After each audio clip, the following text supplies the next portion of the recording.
Ano nata ano yan? Iskaramosa na sa DCGV.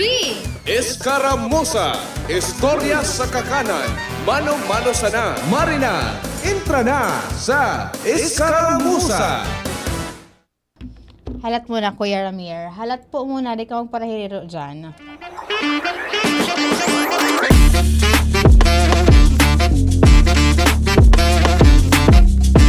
May pigihiling kay ako, Kuya Ramir, na video. Ipigpadara ini kan sa kuyang amigo dyan sa NBI Bicol. Maray na pagkauto kay NBI Bicol Senior Agent Attorney Jesse Jimenez Jr.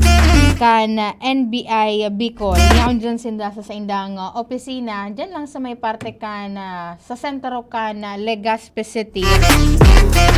May ipigpadala sa kuyang video sa bagi kan Viber. Attorney Jack, maray na pagka udto po tabi sa email. Totod ko na ika-reply yan. Dali ko pang tatapos supig paghilingon. Supig send mo po tabi sa kuya. Maray na pag-auto po sa gabos na nakaantabi sa indang mga harong. Kumusta po tabi ka mo? Aldaw na po kitango niya nin Martes. Petsa 12 na kan Agosto 2025. Kumusta po ka mo?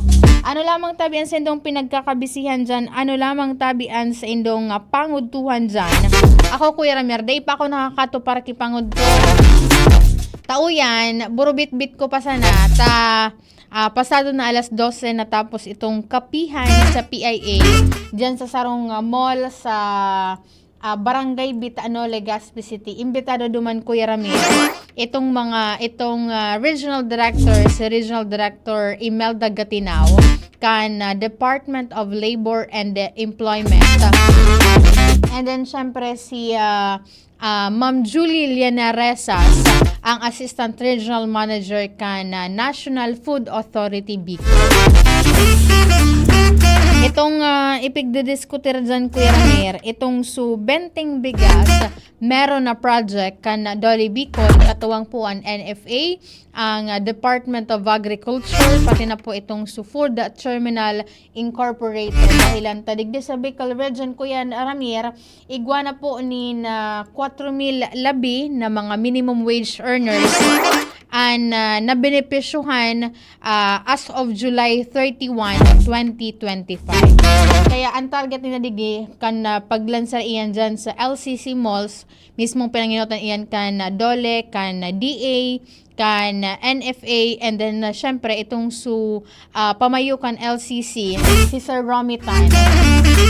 Kabilugan po na sobra sa 17,000 na mga minimum wage earners digdi po sa Bicol Region na mabebenepisyohan ka na sabing programa. Kani nga, imagine, bako lang pati Kuya Ramir, basta-bastang bagas an ipigtatauzan. Day mga ngaya porket 20 pesos na bagas an ipigtatauzan sa maluyang klase na.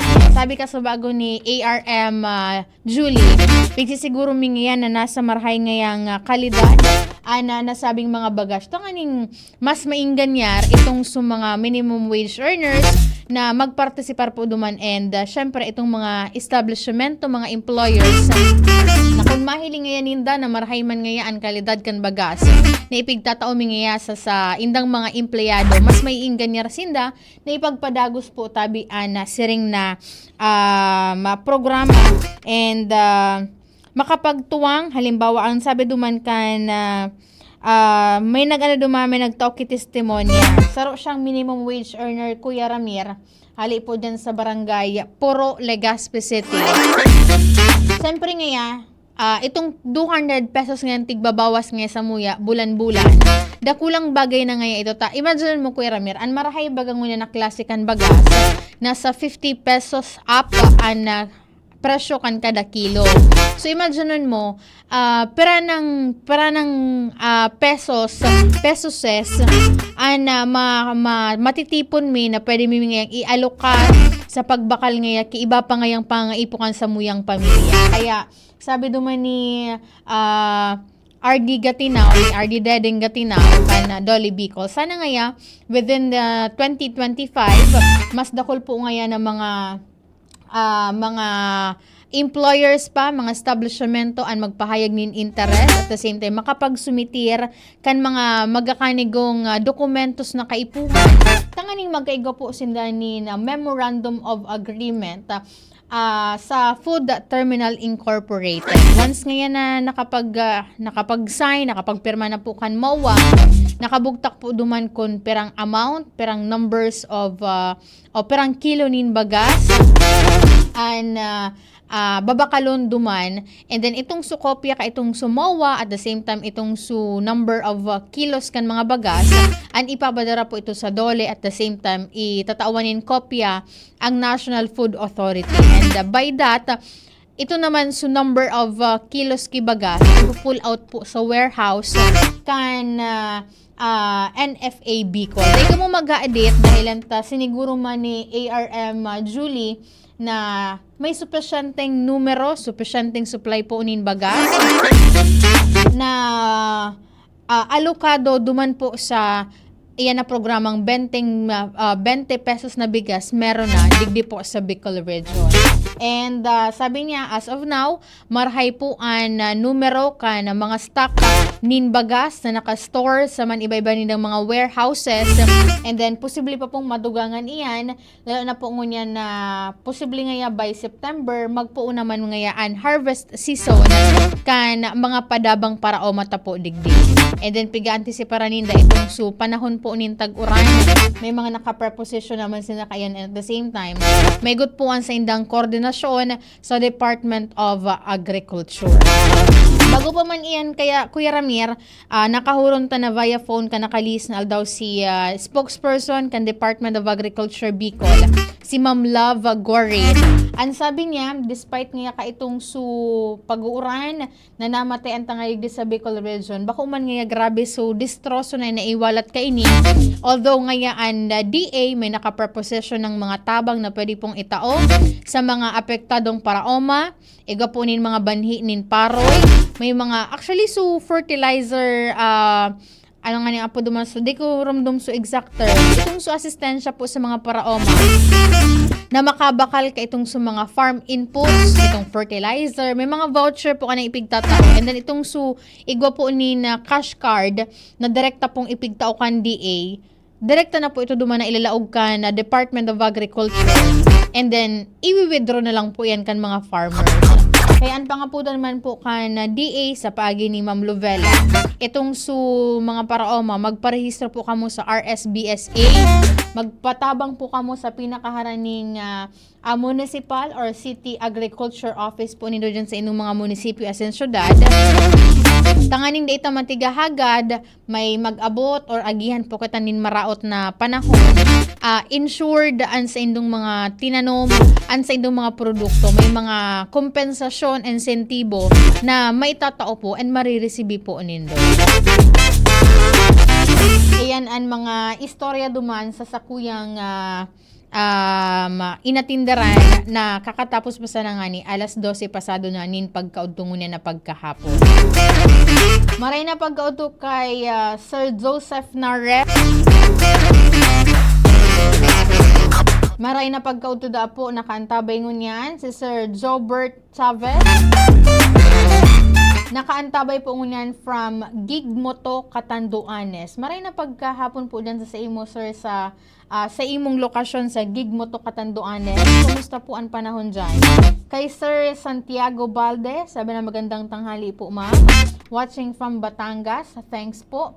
Kay kay Sir Loy Bin Agravante, nakaantabay po ngunyan na pagkaudo, and then kay Sir Rolly Alvarado, nakaantabay man po ngunyan hali po sa Pasay City.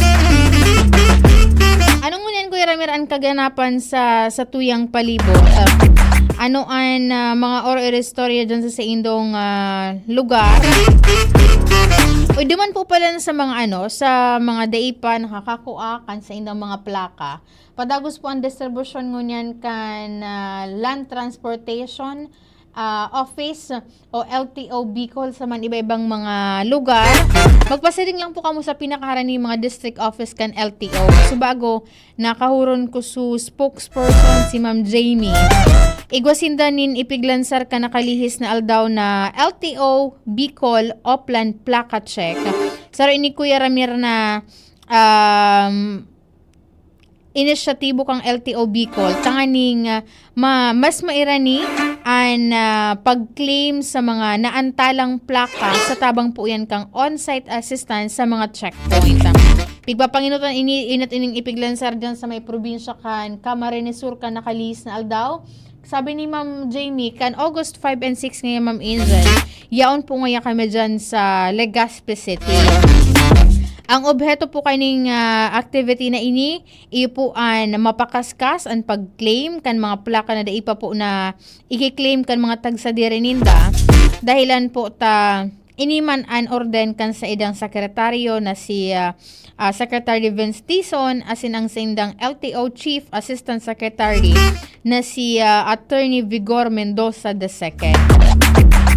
May ano po sinda, may website po kaya na LTO Tracker na pwede po nindong bisitahon, hilingon, na kunhain na po ang sa indong mga plaka and nakikipag-coordinar man po sinda sa man iba-ibang mga local government units tanganing matawan sinda nin oportunidad na darahon ining mga serbisyo po ninda ining pagtaon nin mga plaka sa man iba-ibang mga lokal na gobyerno asin lugar, munisipyo asin syudad digdi po sa Bicol Region. Sabi digdi sa anunsyo kan LTO Bicol, sa August 15, alas 8 nin pagkaaga, sagod alas 3:30 nin pagkahapon, tadarahon po ining distribusyon nin motorcycle and tricycle plate numbers para sa backlog kan taon 2017 and below dyan po sa lokal na gobyerno kan Pulangi, Albay. Duman sa mga taga Pulangi, pwede po nindong bisitahon ang LTO po dyan sa municipal lobby. Agosto 15 po yan aldaw nin Biyernes. Poon alas 8 nin pagkaaga, sagod alas 3 nin pagkahapon. Ang mga kaipuhan na dokumentos, iyo po ang valid ID kan mga tagsadiri kan registered motorcycle o ining tricycle owners. Kopya po kan certificate of registration o itong sertipiko kan sa indong rehistrasyon and then photocopy man po kan official receipt o itong ORCR. Tigsaro pong kopya kaan and then just in case na po kamo makapasiring duman sa mga mismong tagsadiri, magtuo po kamo nin authorization letter o magpadara duman sa susuguon nindo. Halimbawa, busy ka mo sa trabaho, dahil po ka mo makapasiring dyan. Pwede ka mo magsugo dyan kisi isay man na individual. Basta, may dara po sindang authorization letter and kopya kan valid ID kan mismong tagsadiri and kopya man kan valid ID kan susuguon po nindong representative. Iyan po ang abiso na ipigpaluwas po kan Land Transportation Office Bicol. And ang aram ko ikapanin ibang distribution kaiyan dyan sa may parte kan Castilla. Iguman po yung nagpapadagos ko na pagkaaldaw. Sa aga, sa August 13, aldaw po yan nin Miyerkules, alas 10 nin pagkaaga onwards. Dyan man po gigibuhon iyan sa LGU del Gallego Municipal Compound. Darahon po ang parehong mga dokumentos tanganing bago ka mo magduman, i-sure na po nindo na may photocopy na kamukan mga dokumentos na tigahagad. Kung nagparapila ka Kuya Ramir, tapos pag abot duman, day pa man palan ngaya, day pa man ready ang sa indong mga dokumentos na dapat na i-presentar asin isumiti. Sayang Kuya Ramir kan sa indong pagpipila dyan, lalo na kung huro kalawig.